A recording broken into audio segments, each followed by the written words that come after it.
Assalamualaikum warahmatullahi wabarakatuh.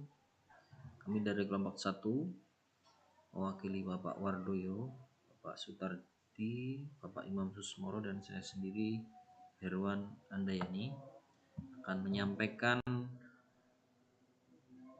presentasi awal tentang perencanaan sistem pendidikan. Oh, gitu.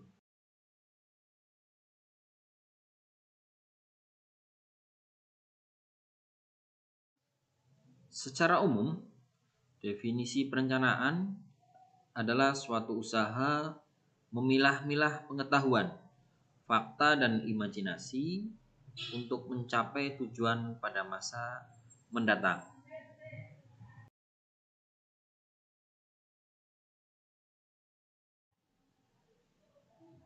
Berkaitan dengan perencanaan pendidikan, definisinya adalah suatu usaha melihat ke masa depan dalam hal menentukan kebijaksanaan prioritas dan biaya pendidikan yang mempertimbangkan kenyataan kegiatan yang ada dalam bidang ekonomi, sosial, dan politik untuk mengembangkan potensi sistem pendidikan nasional, memenuhi kebutuhan bangsa dan anak didik yang dilayani oleh sistem tersebut.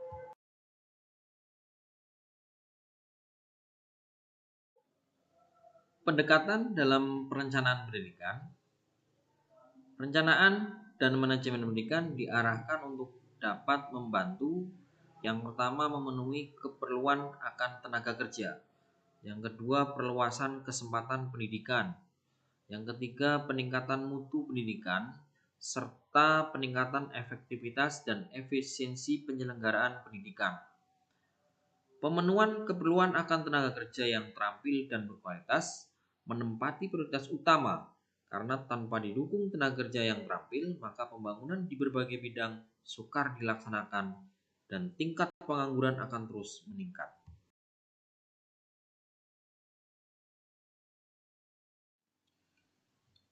Berikutnya bentuk perencanaan pendidikan.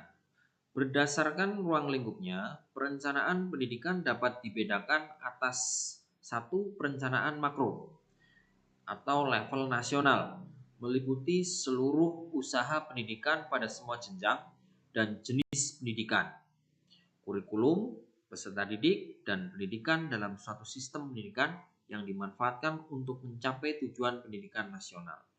Yang kedua, perencanaan meso, yaitu level regional atau lokal, meliputi semua jenis dan jenjang pendidikan di daerah. Dan yang ketiga adalah perencanaan mikro, biasanya bersifat institusional, meliputi berbagai kegiatan perencanaan pada suatu lembaga atau satuan pendidikan tertentu.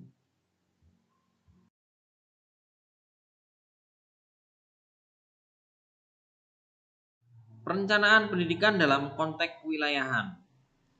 Berdasarkan ruang lingkupnya, perencanaan pendidikan suatu wilayah dapat diklasifikasikan sebagai perencanaan meso atau menengah, baik pada level provinsi ataupun pada level kabupaten atau kota.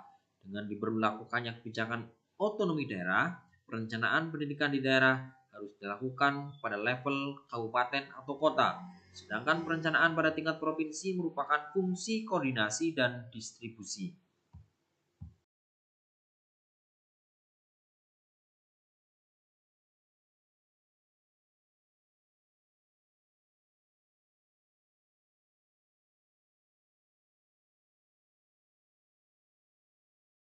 Faktor-faktor yang mempengaruhi perencanaan pendidikan.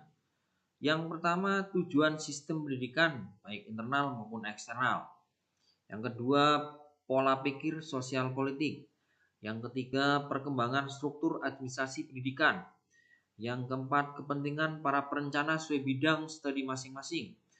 Yang berikutnya, struktur perencanaan jangka pendek yang bersifat mesin. Dan yang terakhir adalah tekanan dari adanya masalah-masalah yang bersifat akut.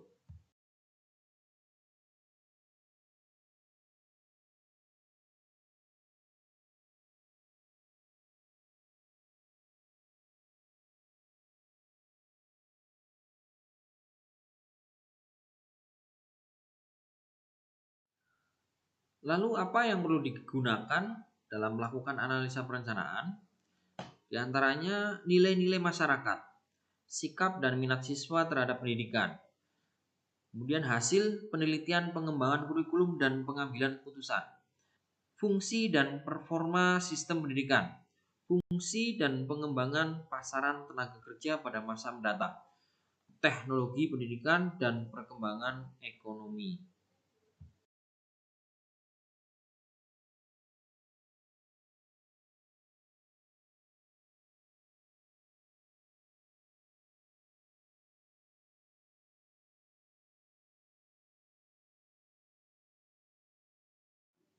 Yang terakhir, perencanaan strategi di bidang akademik.